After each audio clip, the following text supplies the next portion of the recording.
Todo empezó con una copa de vino tinto que nunca debí aceptar. Era jueves, las 9:15 de la noche, y estábamos en casa de nuestros vecinos, Marta y Rubén, celebrando el cumpleaños de él. David se había ido hacía una hora porque madrugaba al día siguiente. Yo me quedé. Dije que por cortesía, pero la verdad es que no quería volver a casa. No tan pronto. No a esa cama helada donde hacía meses que dormíamos como compañeros de piso. Cuando Marta me puso otra copa en la mano, dije que no, pero Rubén intervino con esa sonrisa suya de confianza fácil, la que usa cada vez que quiere algo. Una más y te dejo en paz, dijo. Y como idiota, sonreí, choqué la copa con la suya y bebí. No recuerdo qué vino era. Recuerdo que estaba fuerte, que ardía un poco, y que sentí calor, pero no del vino.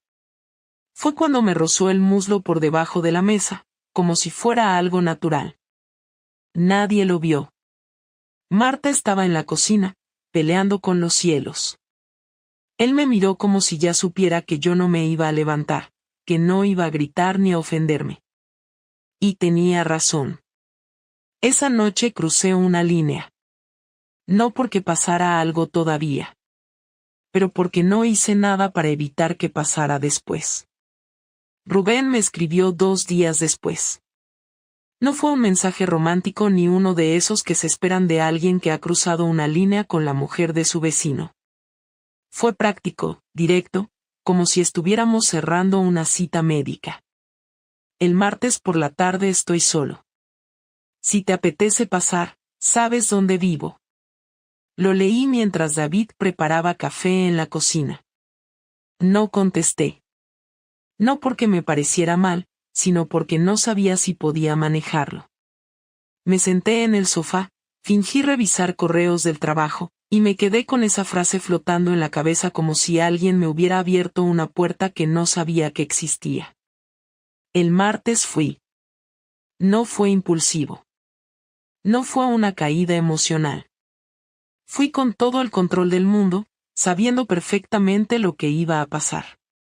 Rubén abrió la puerta y no me dijo nada. Se apartó y me dejó pasar. No hubo tensión, ni nervios, ni esa teatralidad de película. Me quitó el abrigo, lo colgó, y me ofreció algo de beber. Le dije que no hacía falta. La casa estaba en silencio, y la televisión estaba encendida solo para hacer ruido. Estuvimos juntos durante poco más de 1 hora. No hablamos casi nada. No preguntó nada sobre David. Yo no pregunté nada sobre Marta. Fue simple. Y cuando terminó, me vestí, cogí el abrigo y salí. Caminé de vuelta a casa sintiéndome extrañamente tranquila. Pensé que me sentiría sucia, confundida o tal vez culpable. Pero no. Solo silencio. Durante una semana, todo siguió igual. David no sospechó nada, o si lo hizo, lo disimuló. Seguía con sus horarios, sus rutinas, sus cenas frente al ordenador. Yo hacía lo de siempre, trabajaba por las mañanas, compraba en el mercado los miércoles, llamaba a mi madre los viernes por la tarde. Nadie notaba nada raro porque yo no había cambiado nada. No me vestía diferente, no estaba más feliz ni más ausente. Si acaso, más tranquila. Y entonces, una noche, pasó lo que nadie espera, fue Marta quien se presentó en mi casa. A las 11:30, con el rímel corrido y una bolsa de plástico en la mano. David ya dormía. Estaba viendo una serie cuando sonó el timbre. Me asomé por la mirilla y no entendí nada. Abrí la puerta sin pensar. Ella me miró y dijo, necesito hablar contigo. Ahora. Su voz temblaba, pero no era de tristeza. Era otra cosa. Entró sin que la invitara y se fue directa a la cocina. Dejó la bolsa sobre la mesa y sacó un conjunto de ropa interior. Reconocí la parte de arriba. Roja. La mía. La que desapareció hace unas semanas. Me miró como si esperara que mintiera. No lo hice. Me quedé en silencio. ¿Te acostaste con Rubén? No contesté. ¿Estás acostándote con él? Le dije que sí. Sin excusas, sin explicaciones. No tenía sentido mentir. Me miró con una mezcla rara entre desprecio y alivio. Como si hubiera estado esperando que le confirmaran lo que ya sabía. Sacó otra cosa de la bolsa, una copa de vino, envuelta en papel de cocina. No entendí por qué la traía hasta que habló. La encontré debajo del sofá. No es mía. Tú estuviste en mi casa. No le respondí. Me limité a sentarme. Ella no lloró, no gritó, no me insultó. Se limitó a mirarme. Te creía mejor que esto. No por Rubén. Por ti. Por lo que tenemos tú y yo desde hace años. Creí que éramos amigas.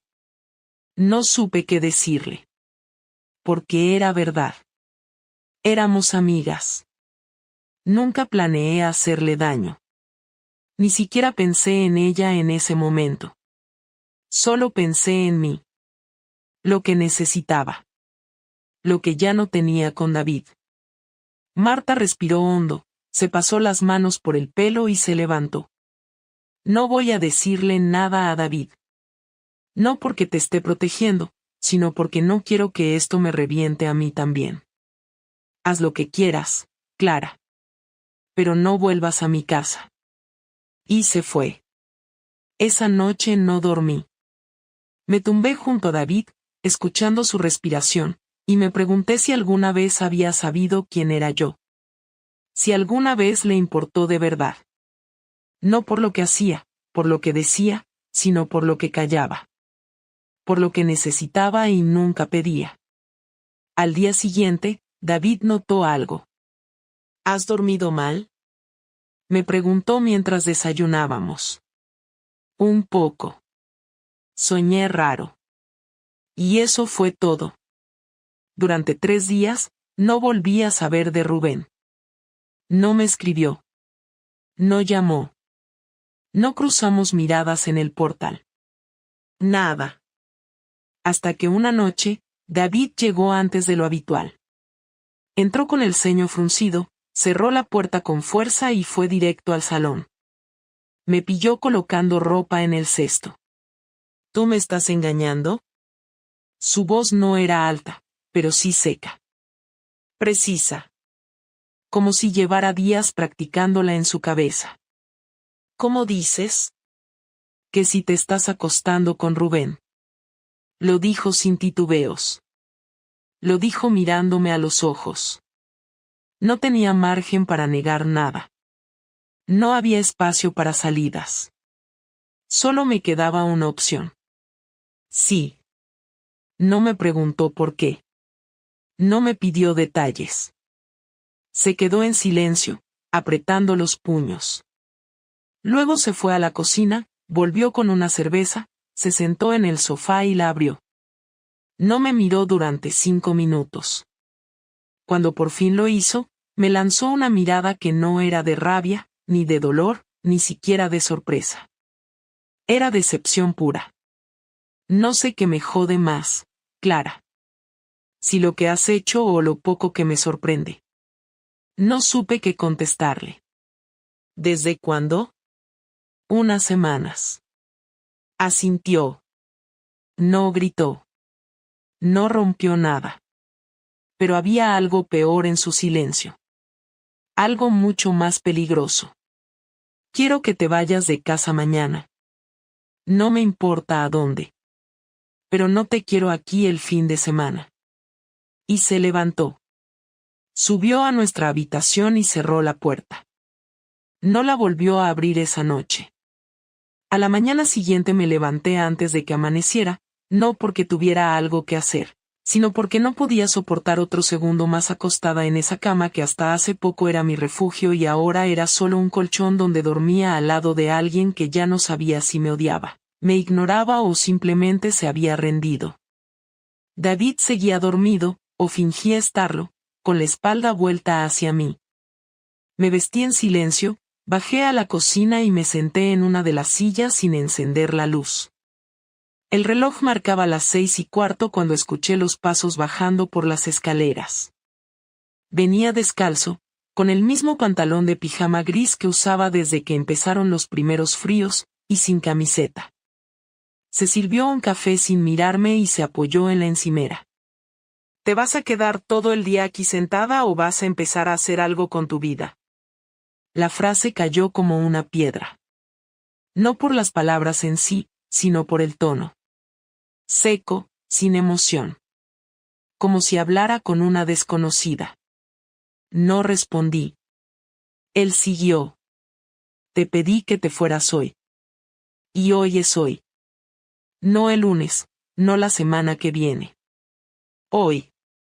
Levanté la cabeza. ¿De verdad me vas a echar así? ¿Sin decir nada más? David soltó una risa breve, amarga, sin humor. ¿Qué más quieres que diga, Clara? ¿Que te dé las gracias por follarte a mi vecino y encima tener la cara de dormir cada noche a mi lado como si nada? ¿Que te prepare la maleta y te lleve en coche hasta el sitio que hayas elegido para empezar tu nueva vida? No sé en qué mundo vives, pero aquí eso no va a pasar. Me levanté y me acerqué un poco. No porque quisiera pelear, sino porque necesitaba decirle algo antes de que todo se rompiera del todo. Yo tampoco estaba bien, David. Hace mucho que no estábamos bien. Me miró como si no pudiera creer lo que oía. ¿Y por eso tu solución fue acostarte con Rubén? ¿Ni siquiera pensaste en hablar conmigo? ¿En intentar arreglarlo como hace la gente normal? Intenté hablar contigo muchas veces. Te lo juro. Pero tú siempre estabas cansado, ocupado, molesto, distraído. Siempre había una excusa. Y eso justifica lo que hiciste. Claro. Pobrecita Clara, ignorada por su marido, así que va y se mete en la cama del vecino.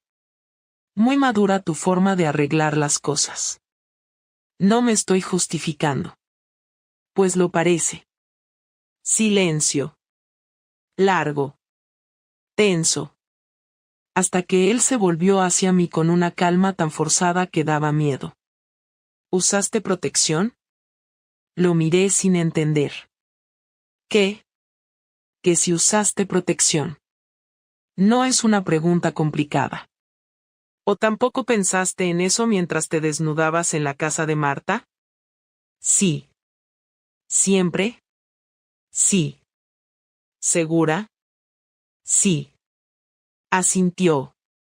Se sirvió más café y bebió sin mirarme. Yo sentía que el aire se hacía cada vez más denso. No sabía si estaba a punto de estallar o si simplemente se estaba apagando por dentro. No sabía qué era peor. Él dejó la taza en el fregadero y se giró. Te quedan 2 horas. A las 10 quiero que estés fuera. No me importa si te vas a casa de tu madre, a un hotel o a la puta calle. Pero no quiero verte aquí cuando vuelva del trabajo.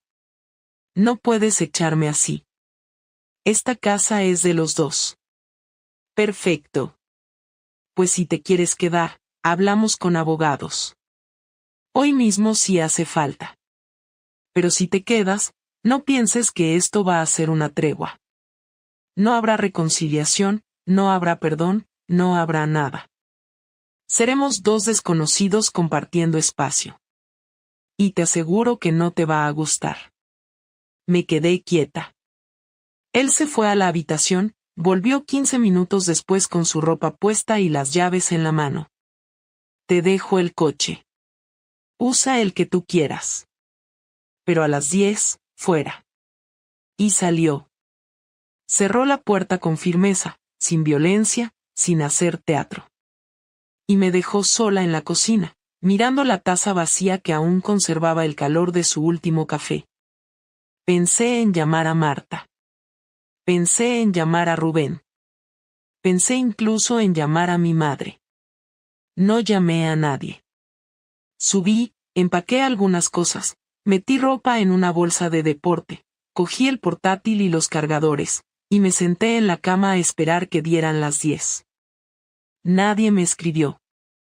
Nadie me llamó. A las 10 en punto, salí por la puerta. Durante los primeros 3 días después de irme, me quedé en casa de mi hermana, en un pequeño piso en Patrick's donde el ruido de los coches y los gritos del vecino de arriba eran constantes. Compartí sofá con una manta vieja que olía a tabaco, y fingí estar bien cada vez que mi hermana me preguntaba qué pasaba. No le conté nada, ni una palabra, solo dije que David y yo necesitábamos un tiempo, que eran cosas nuestras, que no tenía por qué preocuparse. Ella aceptó la versión sin hacer demasiadas preguntas. Nunca fue de meterse donde no la llamaban.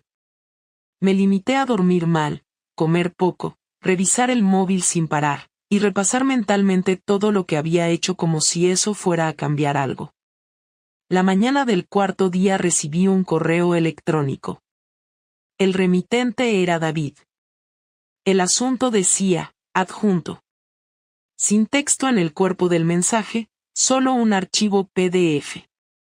Lo abrí sin pensarlo demasiado, y lo que encontré fue un contrato de separación de bienes, un resumen de las cuentas conjuntas con lo que había transferido ya a su cuenta personal, una lista de objetos de valor del piso con anotaciones que indicaban cuáles podía llevarme y cuáles no, y un enlace a un documento de Google Drive que contenía, con una precisión enfermiza, cada uno de los correos y mensajes que yo había intercambiado con Rubén desde la primera vez. Todos. Incluidos los que había borrado. Me había espiado. Y lo había hecho bien. No me cabreé por el control, ni por la invasión de mi privacidad, ni por la manera tan fría en que me lo presentó. Lo que me jodió fue darme cuenta de que había planeado todo esto mientras yo aún vivía con él, mientras dormía en su cama, mientras comíamos juntos en silencio. No fue una reacción impulsiva. Fue algo premeditado. Una estrategia. Me había dejado caer en la trampa con toda la calma del mundo. Y ahora estaba moviendo cada ficha con la precisión de alguien que no solo quería deshacerse de mí, sino hacerlo de forma que yo no pudiera levantarme en mucho tiempo. Fui a su oficina sin avisar. Me recibió una secretaria joven que no me conocía y me dijo que David estaba en una reunión. No me moví. Le dije que iba a esperar. Me senté en una de esas sillas duras de sala de espera y pasé 43 minutos mirando el suelo hasta que salió. Me vio, asintió con la cabeza y me hizo una seña para que lo siguiera. Entramos en su despacho, cerró la puerta y se apoyó en su escritorio sin sentarse. ¿Has leído el correo? Sí. Perfecto. ¿De verdad lo tenías todo guardado? Desde el principio. ¿Desde cuándo sabías lo mío con Rubén? Desde antes de que tú lo supieras. ¿Por qué no dijiste nada? Porque prefería que terminaras de cagarla. Si te iba a dejar, al menos quería hacerlo con todas las cartas sobre la mesa. ¿Y todo esto qué es? ¿Venganza? No. Es limpieza. No me jodas, David. Esto no es limpieza. Esto es castigo. Y además lo estás haciendo para que yo no pueda ni levantar cabeza. No te confundas. No quiero que sufras. Quiero que te vayas. Y que no vuelvas. ¿Y crees que esto va a hacer que me desaparezca? Así, sin más. Eso espero. ¿Qué pasa con lo de Rubén? ¿Marta lo sabe? Sí. ¿Tú se lo dijiste? No. Se enteró sola. Como yo. No sois muy discretos. ¿Y tú qué hiciste con eso? Nada. No es asunto mío. ¿Y si yo digo que esto no ha terminado? Entonces te vas a llevar una sorpresa. ¿Una amenaza? No una advertencia. Salí del despacho sin decir más. Sabía que no tenía sentido seguir discutiendo. David había pasado esa línea donde ya no hay odio ni amor, solo decisión. Y su decisión era eliminarme de su vida de la forma más sistemática posible. Y lo estaba consiguiendo. Esa misma noche, recibí una llamada. Número desconocido. Contesté sin pensar. ¿Clara? Sí. Soy Marta. No dije nada. No quiero hablar de Rubén. No me interesa lo que pasó. Me da igual. Lo único que quiero es que te alejes de nosotros. De mi casa. De mi familia. ¿Eso te pidió David? No. Esto lo pido yo. ¿Y qué vas a hacer si no lo hago? No tengo que hacer nada. Ya lo está haciendo él. Y lo está haciendo bien. Créeme. Colgó. A la mañana siguiente, mi cuenta bancaria conjunta con David estaba vacía. Solo quedaban los 213 euros que yo había transferido antes de irme. El resto se había ido. Fui al banco. Me dijeron que todo estaba hecho conforme al contrato de separación enviado por él y firmado digitalmente por ambos. Él había usado una firma electrónica que yo no recordaba haber autorizado. Pedí una investigación. Me dijeron que sería larga y probablemente inútil. No insistí.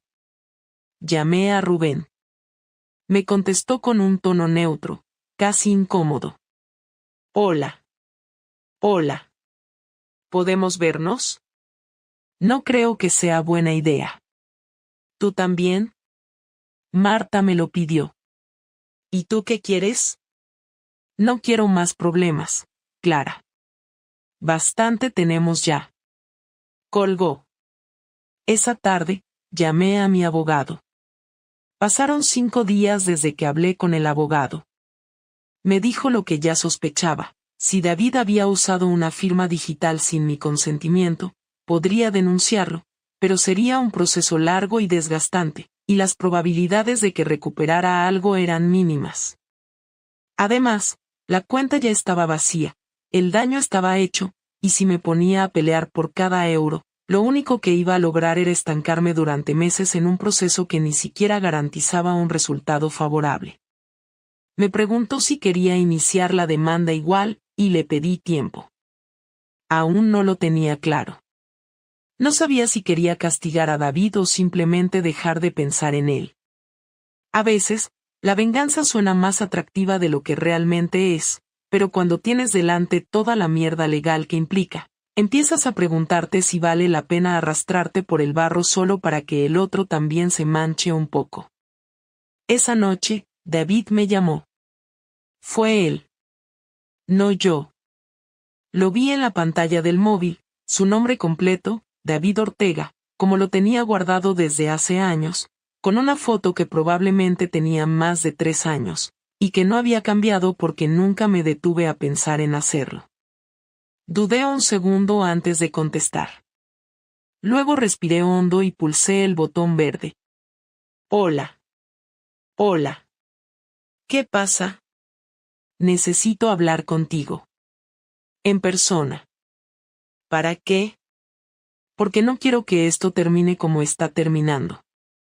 ¿No es eso precisamente lo que estás haciendo? Quiero hablar, Clara. Solo eso. ¿Dónde? En el piso. Mañana. A las 6. Vale. No pregunté nada más. No le dije si iría con intención de arreglar algo o simplemente a firmar papeles.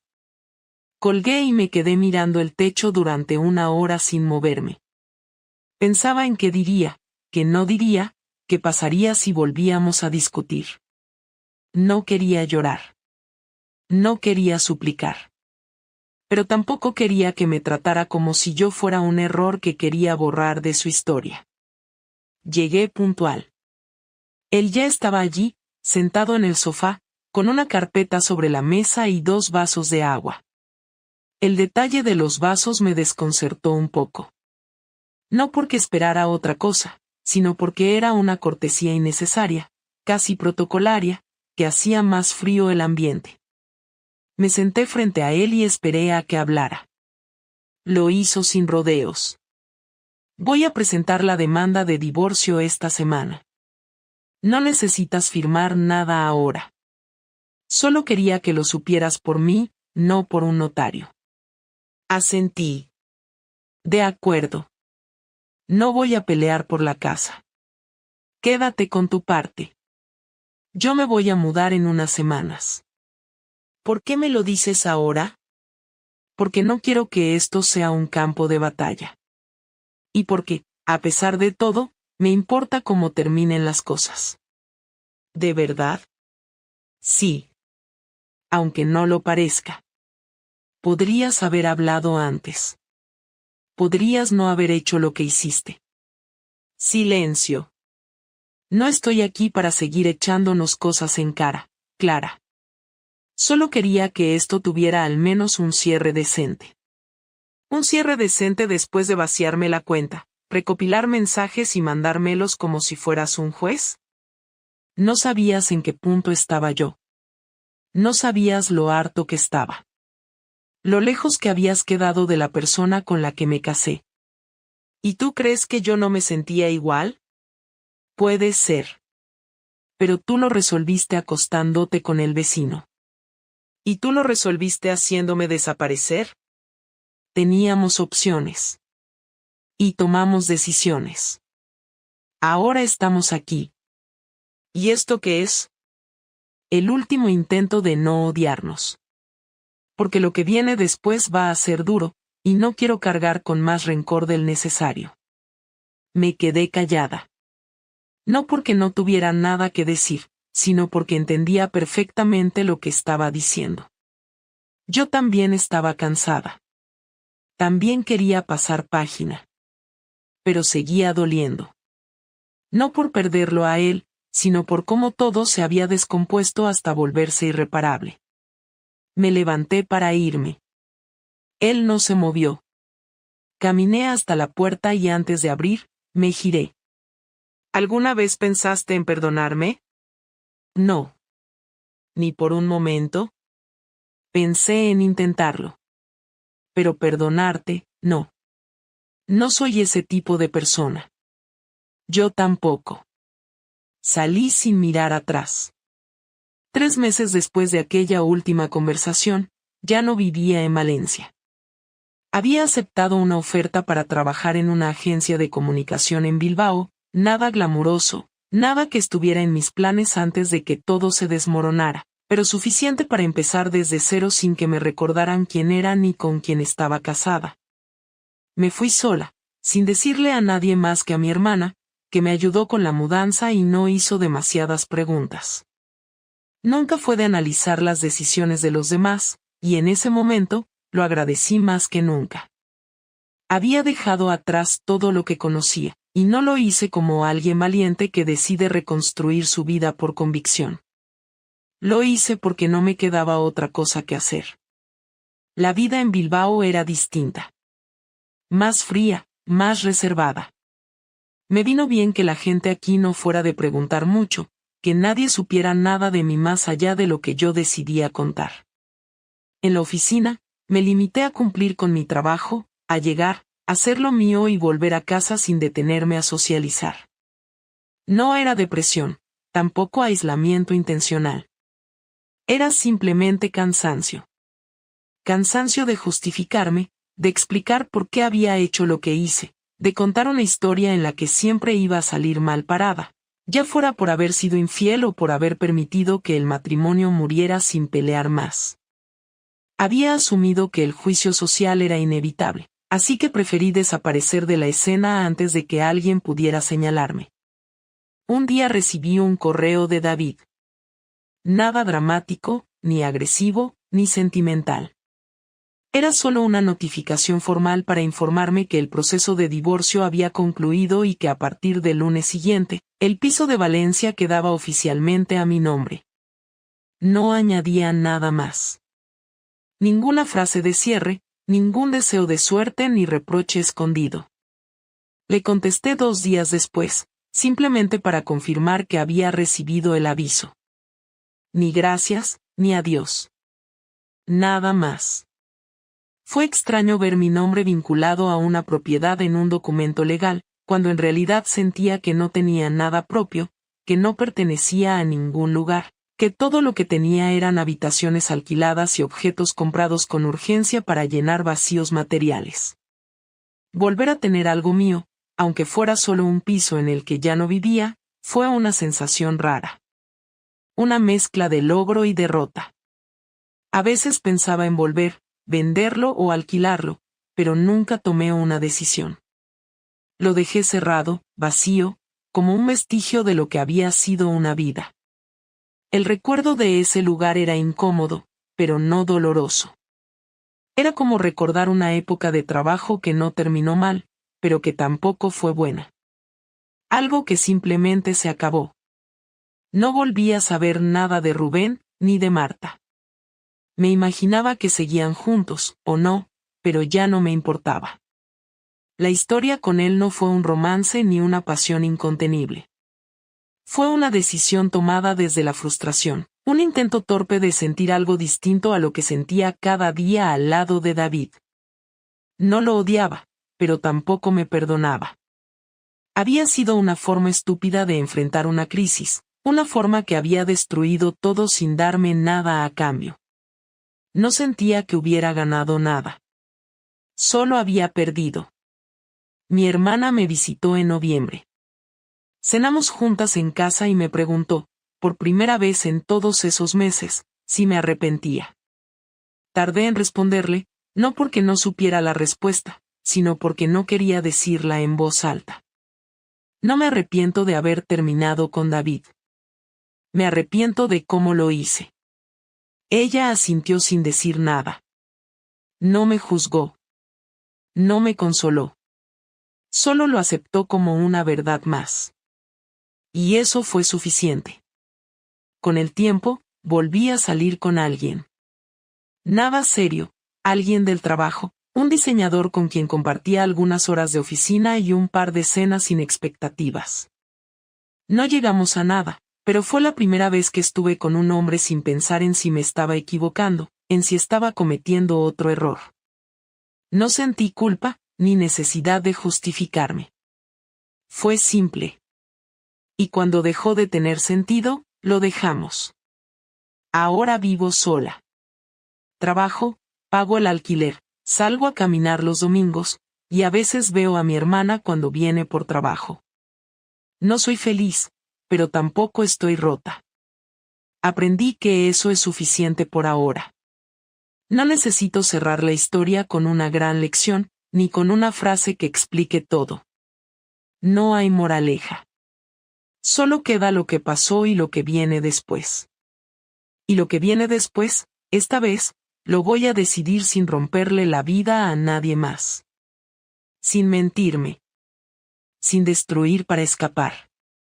Porque si algo aprendí, es que hay errores que no desaparecen, pero sí dejan de doler cuando dejas de repetirlos. Y eso, aunque no arregle nada, es un buen comienzo.